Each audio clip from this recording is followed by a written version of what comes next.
Well, there may be times. There may be times when you can respond effectively to an anti-Mormon argument just based simply on your own existing knowledge, on prior experience, or as Mike has pointed out, maybe an argument is constructed in a logically fallacious manner, and that sort of thing.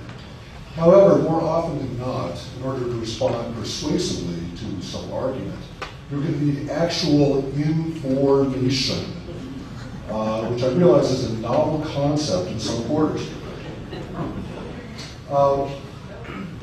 So I'm going to talk a little bit about some basic apologetics resources. And again, this presentation is kind of geared to the novice. I realize many of you are not novice apologists, and so this will be old hat to you. I want to start by, well, we're going to talk first about specifically apologetic resources, and then we're going to talk a little more generally about resources to improve your gospel scholarship. Kevin? Yeah. Is that a handout that you're going to give a list of this stuff, or? Yeah, that's a handout. We don't need to write out everything you say here? No. Although it's questionable whether I have enough for everyone, but since you're up close, you'll be able to grab one.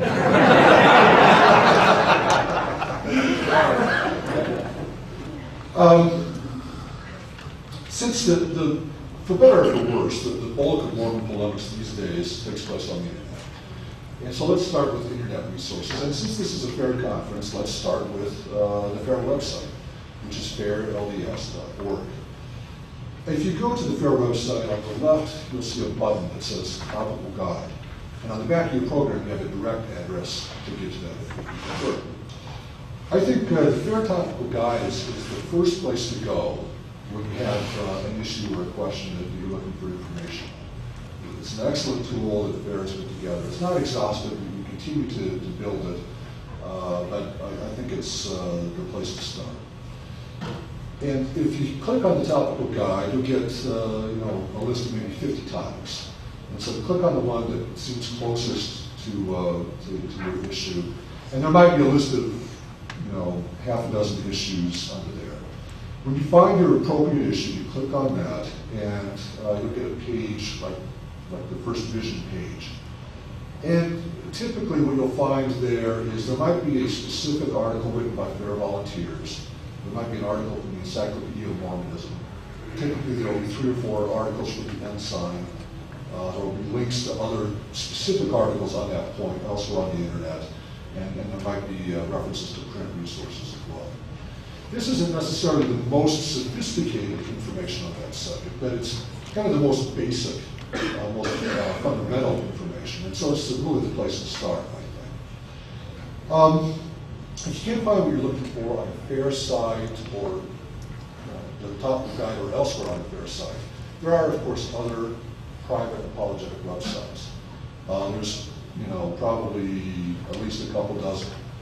And at the FAIR site, there's a links list that gives you these. I wanted to mention a couple in particular. First, Mormon Fortress, which I had to mention because it's owned by my co-presenter, Mike Ash. And Mike, I don't know if you noticed, I was at the BYU bookstore the other day, and they've got this brand new Idiot's Guide to Mormonism. And he has a list of his 20 favorite websites dealing with Mormonism. And your website is on that list, so I thought you might appreciate that. I also listed Jeff Lindsay's LDS FAQ, or Frequently Asked Questions. I mentioned these because these also have kind of an index format, and so it's easy for you to find quickly what you're looking for. If you want to be an apologist, though, and you're not familiar with these websites, you should spend some time surfing them and get a feel for what their various strengths are. Next, if none of that works, as they say today, Google is a verb. You're going on a blind date, you Google your possible partner. So, go to google.com and put in an internet search, and if it's out there, you're likely to find it. Now, of course, the disadvantage of this is that you're going to pull up all the critical stuff as well as the positive stuff.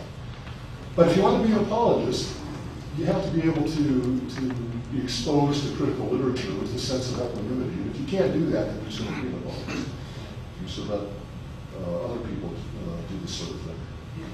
Now, if none of that works, then send a query to the FAIR webmaster.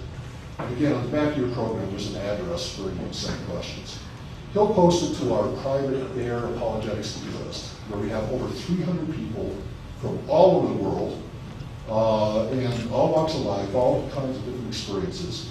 And generally, someone will be able to answer that question, or at the very least, provide useful information or point you in the right direction. Now, not everyone is on the internet, so let's talk a little bit about print apologetic resources. And if you do get one of the full versions of the handout, the first 60 handouts or so, have kind of examples, and then the next 50 are just my notes. But if you get one of the full versions, I do have about a 3 or 4 page list of apologetics books.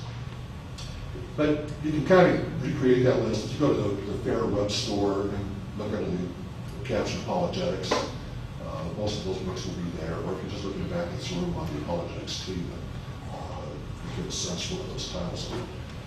Now, I'll be honest with you, apologetics literature tends to be uneven. Just because we list it is not necessarily a warranty that everything is correct. Some of it's good, and some of it's bad, and some of it's both good and bad. So caveat on that. But I did want to mention a few specific titles. First of all, Dan Peterson and Stephen Ricks' book, Vendors for a Word, for my money, is the best single kind of introduction to LDS polemics. Since it's written by college professors, it's highly literate, which I appreciate. And if I can only have one book on apologetics, that's the one I would look at. FAIR itself has written a couple of books, which I wanted to mention. One is Guess Who Wants to Have You for Lunch, which is it's a skinny book, and it's got cartoons, and so it's kind of like apologetics for dummies, so it's intended for the true novice. And then Gary Bickmore's Restoring the Ancient Church, which is a more substantive book, and explores the interface between Mormon doctrine and early Christianity, and that's one that I highly recommend. I think there's some back there for sale. Now, if you're not on the internet, but you want that same kind of set of index response questions, then I would recommend to you Michael Higginbotham's Answering Challenging Mormon Questions out of Verizon, because it has that kind of format. He responds to like 130 questions, and the answers are well done. And then just quickly, I wanted to mention some works that respond to specific anti-Mormons, and I think Mike mentioned Gil Scharf's The Truth About the Godmakers, which I believe is out in print, but I think we have a downloadable version on the FAIR website. And then also the Brown's They Lie and Wait to Deceive series. Some of those are back there, I noticed. And I believe we have downloadable versions on the website, but we also have the print versions for a very expensive price. It's probably cheaper to just buy the books than to download and print them out yourself.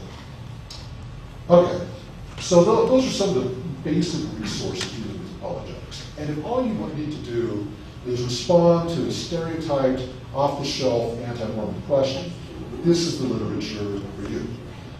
If, however, you want to go beyond that, and if you want to get in the game yourself, so to speak, then you need to kind of bone up your gospel scholarship. And this next section deals with that. Now, that's obviously a huge topic, and our time is limited. And so I just wanted to focus on some areas where we get the most bang for our buck, where you can kind of jump up the learning curve. And I want to focus on 3 types of literature: the introductory literature, journal literature, and bibliographies.